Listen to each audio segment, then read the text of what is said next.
In this video, I'm going to be talking about branding for your company or for yourself and why it's important to you. That's coming up.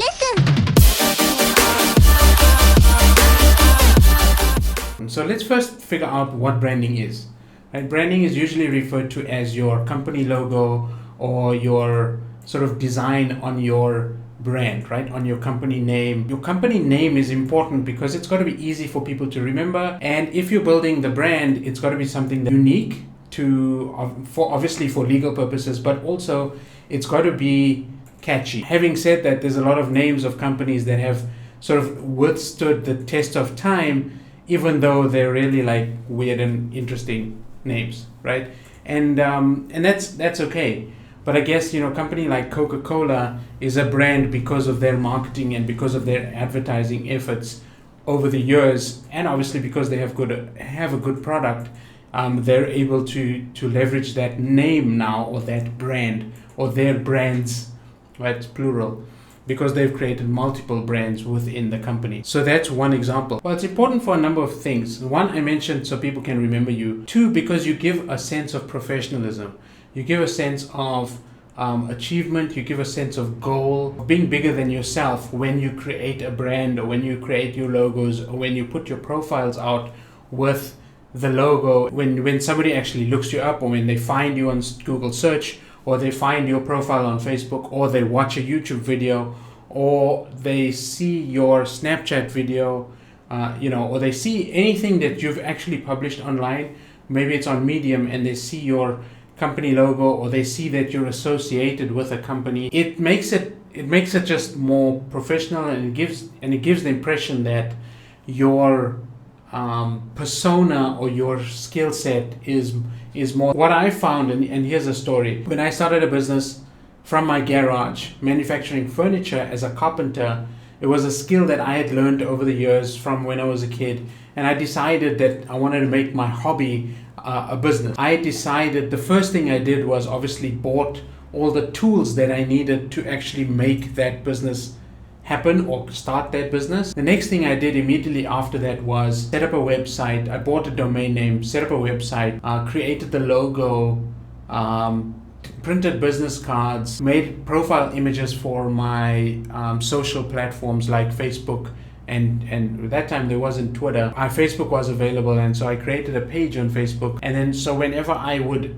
like go onto Craigslist or Gumtree that we had then, I actually used the name, right, of the business underneath the signature of my email, or underneath or inside of the profile, or inside of the ad, inside of the classified ad that I had.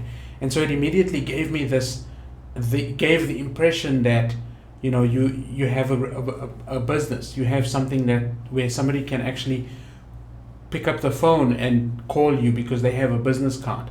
You have relevance and you have importance in doing those things, or in setting all of those things. What are the things that you need to actually create that brand, to actually have that brand impression? You need your website, you need logos for your website and for your social profiles. You need your contact details to be displayed in places that are very easy to find. You need to list them on your Facebook page. You need to list them on your website that's easy in plain sight. When people contact you, you've got to be open, and you've got to be forthcoming, and you've got to give that level of support and service that people want. Today, you need profiles everywhere, right?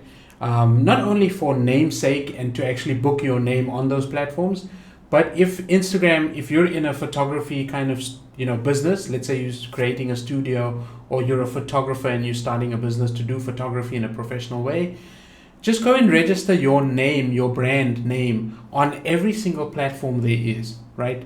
Behance, Facebook, Instagram, Snapchat, Twitter, Peach, what is this other, Anchor, all of those places that there is a social presence.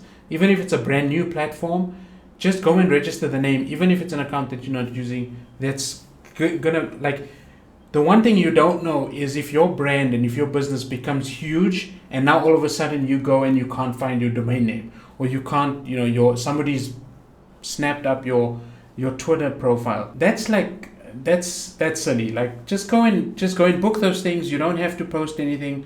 Just put up your profile, put up the about section and your contact details, and put up your logo. Like that's the minimum things you need to do just to get started. Another place that you need to make sure that you are always putting in your references, so your website and your social profiles, is your email signature. Any email that you send out to a client, or even if it's to a friend, must have that minimum number of things inside of your email signature. That's all about branding. It's a very summarized, very loose, very basic explanation. I know there's so many other things, and the branding experts out there who may be watching this video are probably going to comment in the bottom about all of these things. Please do share. I mean, I know I'm not a branding expert, but I know it's important. I do the basics and the minimum, and I've given you those in this video. The topic is massive, right? Those branding experts out there, please comment in the thing below and let me know how branding has actually impacted your life and impacted your business in the comments.